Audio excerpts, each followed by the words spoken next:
একটি বই, কয়েকটি পৃষ্ঠা, একটি সিল। এই নথিটি খুলে দেয় বিশ্বের দরজা। এর নাম পাসপোর্ট। কিন্তু বাংলাদেশের প্রেক্ষাপটে এটি পেতে ভোটার আইডি কার্ডের তুলনায় ছিল বহুগুণ কঠিন। আবেদন প্রক্রিয়া সম্পন্ন করলেই পাসপোর্ট মেলে না, অতিক্রম করতে হয় পুলিশ ভেরিফিকেশন নামক একটি জটিল ধাপ। এই প্রক্রিয়াটি সহজ ছিল না এবং অনেক ক্ষেত্রে পুলিশের স্বার্থ এতে জড়িয়ে থাকতো, কারণ এই ধাপ পেরোতে না পারলে আবেদন বাতিল হয়ে যেত। ফলে বিদেশগামী নাগরিকরা নিয়মিত হয়রানির শিকার হতেন।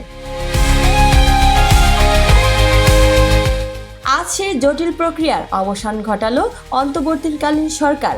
পাসপোর্ট পাওয়া নাগরিক অধিকার এমন ঘোষণা দিয়ে পুলিশ ভেরিফিকেশন ব্যবস্থা বাতিলের সিদ্ধান্ত নিয়েছেন প্রধান উপদেষ্টা অধ্যাপক ডক্টর মোহাম্মদ ইউনূস। তিনি বলেছেন, জন্ম সনদ ও এনআইডি পেতে যদি পুলিশ ভেরিফিকেশন না লাগে তাহলে পাসপোর্টের ক্ষেত্রেও তা অপ্রয়োজনীয়। এটি শুধুমাত্র একটি প্রশাসনিক পরিবর্তন নয়, বরং নাগরিক অধিকারের ক্ষেত্রেও এক গুরুত্বপূর্ণ পদক্ষেপ। করতে হলে পুলিশ ভেরিফিকেশন লাগে। আমি জিজ্ঞেস করতে আরম্ভ করলাম, অনেকেও হয়তো আগেও করেছে, কারণটা কি? পাসপোর্ট তো আমার নাগরিক অধিকারের একটা অধিকার। আমি চোর না ডাকাত না কি সেটা ভিন্নভাবে পুলিশ আমার বিচার করবে, কিন্তু আমাকে যে জন্ম সনদ দিয়েছেন সেটাও কোনো পুলিশ ভেরিফিকেশন দিয়ে করেননি। আমাকে এনআইডি দিয়েছেন, সেটাও কোনো পুলিশ ভেরিফিকেশনের জন্য অপেক্ষা করতে হয় না। নাগরিক হিসাবে পেয়েছি, এই দেশের নাগরিক।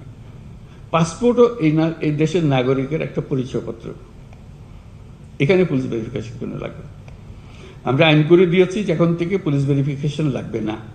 বাংলাদেশে পাসপোর্ট ব্যবস্থার সূচনা স্বাধীনতার পর 1973 সালে। প্রথম দিকে এটি ছিল অভিজাত শ্রেণীর জন্য, তবে সময়ের সঙ্গে সঙ্গে এটি প্রবাসী শ্রমিক, শিক্ষার্থী ও সাধারণ নাগরিকদের আন্তর্জাতিক পরিচয়পত্র হয়ে ওঠে। 1980 থেকে 1990 এর দশকে মেশিন রিডেবল পাসপোর্ট চালুর আগে হাতে লেখা পাসপোর্ট প্রচলিত ছিল।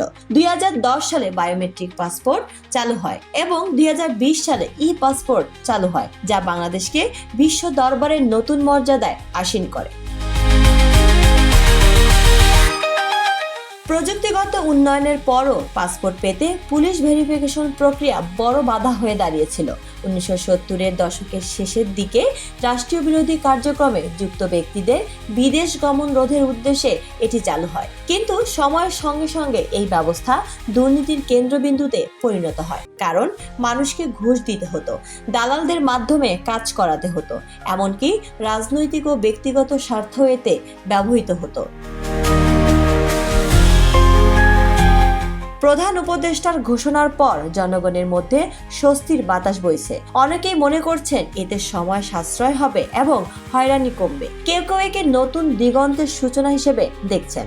তবে বাস্তবায়নের গতি কতটা দ্রুত হবে, মাঠ পর্যায়ে এর কার্যকারিতা কেমন হবে, এসব প্রশ্ন এখনো রয়ে গেছে। বিশেষজ্ঞরা বলছেন, যদি সঠিকভাবে কার্যকর করা যায় তবে এটি প্রশাসনিক দুর্নীতির অবসান ঘটাবে এবং জনগণের আস্থা আরও সুদৃঢ় করবে।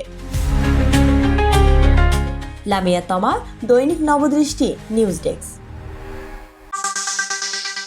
দৈনিক নবদৃষ্টি, জাগো বাংলাদেশ নতুন রূপে।